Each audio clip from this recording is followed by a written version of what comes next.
दर्शकों नमस्कार, आप सभी को अर्नभूमि पेज में स्वागत करता हूं। इस वक्त की बड़ी खबर यह है, Roing to Anini national highway 313 जो बन रहा था NHIDCL के देखरेख में।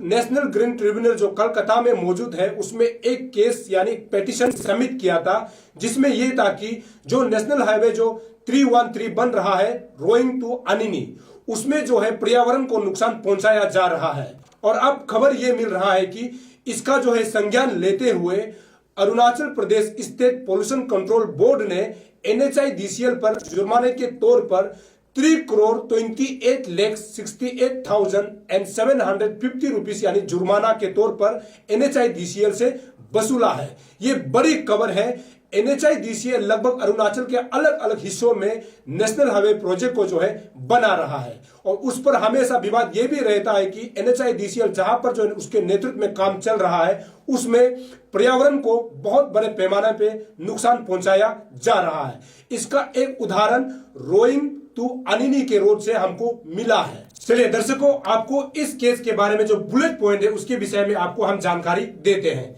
सबसे पहले जैसे कि आप स्क्रीन में देख रहे हैं NHIDCL, दरअसल NHIDCL का मतलब यह है national highway and infrastructure development corporation limited.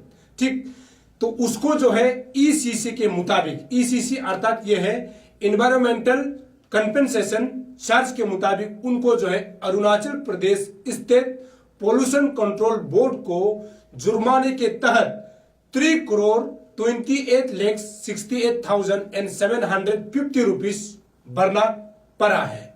और दूसरा जैसे कि आप स्क्रीन में देख रहे हैं, जो अरुणाचल प्रदेश स्टेट जो पोल्यूशन कंट्रोल बोर्ड है उन्होंने ECC के तहत केस जो अगेंस्ट में केस दिया है NHIDCL को under the section 33A water preservation and control of pollution act 1974 और 19 अक्टूबर 2021 के तहत जो है उन पर जो है चार्जेस लगाया गया है। तीसरा जो है आपको मैं बता दूं, तीसरा जो है जैसे कि आप स्क्रीन में देख रहे हैं, दरअसल ये जो है जो केस है इसको जो है एक अनिनी के एक निवासी राकिनी मीपी है, उन्होंने केस दर्ज किया था। उनका यह कहना है कि जब ये गलत काम हो रहा था उस समय डिस्ट्रिक्ट अथॉरिटी को भी उन्होंने कंप्लेन किया था और पुलिस स्टेशन में भी FIR लॉन्च किया गया था, लेकिन उनके तरफ से कोई सुनवाई या फिर कार्रवाई नहीं हुआ था।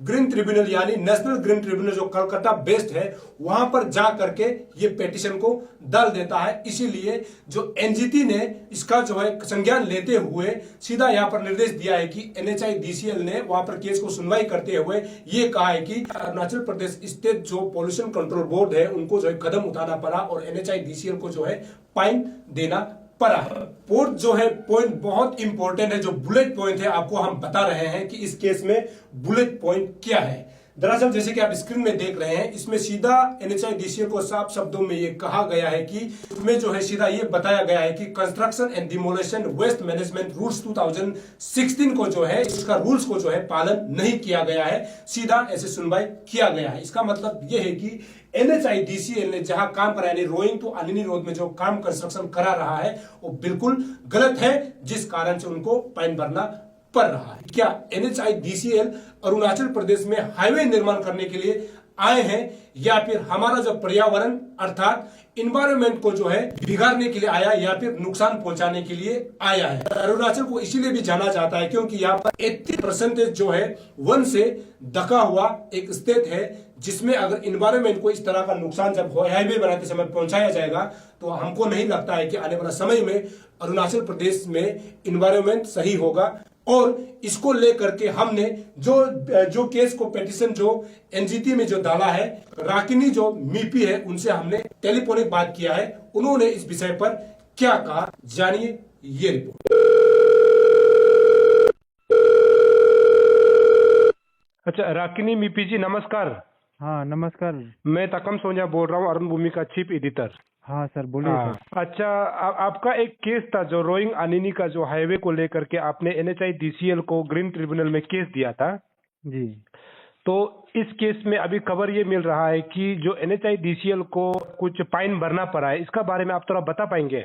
हाँ सर, मैं इसके बारे में शुरुआत से बताता हूँ। जब ये NHIDCL का जो काम शुरू हुआ था, हाईवे का जो NH313 का जो रोइंग से लेकर के आनिनी तक जो है वो कटिंग शुरू हुआ था। जी तो जी उस समय क्या हुआ था कि एजेंसीज ने क्या किया है कि वहाँ का जो लोकल्स का जो लैंड को इक्वेशन करना था मार्क डिस्पोजल पॉइंट्स के लिए, तो उन्होंने क्या किया है कि एजेंसीज ने मार्क डिस्पोजल पॉइंट का इक्वेशन नहीं किया जी। और उसने क्या किया है अपना पैसा को बचाने के लिए क्या किया है वो मार्क को क्या है ऊपर से जो है नीचे नदी की ओर फेंक दिया है, जिसके कारण से जो है रोड से जो लेफ्ट साइड को पड़ जाता है, जो रोइंग से आप आनिनी की तरफ जाओगे तो जी जितना भी आपका नीचे 90% जो है पूरा पेड़ पौधा से लेकर के जो नीचे में जो हमारा कम्युनिटी का जो फिशिंग पॉइंट्स होता है, जी जो जी। लोकल फिश वगैरह का जो एरिया होता है वो सब भी पूरा जो है डिस्ट्रॉय करते हुए आनिनी तक चले गए। मैंने इसको 2020 में जो है इसको national green tribunal eastern bench Kolkata है वहाँ पर मैंने केस फाइल किया अगस्त सितंबर के महीने में। जी तो जी। मेरा केस सबमिट होते ही अगले 3 दिन के अंदर में वो जो एक्सेप्ट हो गया कि हाँ ये जेन्युइन केस है, इसको जी। ऑब्टेन कर लेना चाहिए बोल के उन्होंने एक्सेप्ट कर लिया। तो अच्छा। उसके बाद से वहाँ से कोर्ट का फर्स्ट हियरिंग हुआ, 1 महीने के अंदर ही हुआ। तो वहाँ से सभी रेस्पोंडेंट्स थे, 9 रेस्पोंडेंट्स है, जो अनिनी का डीसी है, NHIDCL है, MOEF है, PCCF है, सभी को जो स्टेट पोल्यूशन कंट्रोल बोर्ड है, सेंट्रल पोल्यूशन बोर्ड है, उन सभी को जो है रेस्पोंडेंट्स बनाया मैंने। तो उन लोगों को नोटिस दिया गया है कि आप लोगों को जो है इसके ऊपर में इंस्पेक्शन करके बताने के लिए, तो उन्होंने अपना टीम को भेजा वहाँ। तो वहाँ पाया, सबसे पहले स्टेट पोल्यूशन कंट्रोल बोर्ड गए वहाँ पे। जी तो जी। उन्होंने पाया है कि जो मेरा एलिगेशन था वो बिल्कुल सही था। उन्होंने जो है मार्क डिस्पोजल पॉइंट्स को जो है मेंटेन नहीं करके जो है ऊपर से जो पत्थर और मिट्टी जितने भी खोदा गए उसको आपका रोड के लेफ्ट साइड जो है नीचे नदी की ओर बहा दिया गया। अच्छा, ये अभी जो कुछ टाइम्स में हमारा अरुणाचल का जो लोकल टाइम्स में छपा है कि NHIDCL ने फाइन भरा है अब ये अरुणाचल जो पोल्यूशन कंट्रोल बोर्ड को, ये कहाँ तक सच है? हाँ, ये मैंने भी परसों ही मुझे मेल मिला। जो NHIDCL का जो एडवोकेट है दिल्ली में, वो रिप्रेजेंट करता है उनका, तो उन्होंने मुझे भी मेल भेजा और सप्लीमेंट्री एफिडेविट फाइल किया और कोर्ट को बताया कि हमने जो है 3 करोड़ 28 लाख जो फाइन इम्पोज किया था स्टेट पोल्यूशन कंट्रोल बोर्ड ने इनिशियल स्टेज पे, वो जो है 45 दिन के अंदर में भरना था, लेकिन NHIDCL ने उसको डिले करते करते अभी लास्टली उन्होंने भरा है बोल के एक डिक्लेरेशन जो है कोर्ट में सबमिट किया है बोल के मुझे भी एक कॉपी भेजा था। इससे कंफर्म हो गया कि उन्होंने 3 करोड़ 28 लाख भरा है, जिससे कि क्लियर कंफर्म हो गया कि उनका वायलेशन था।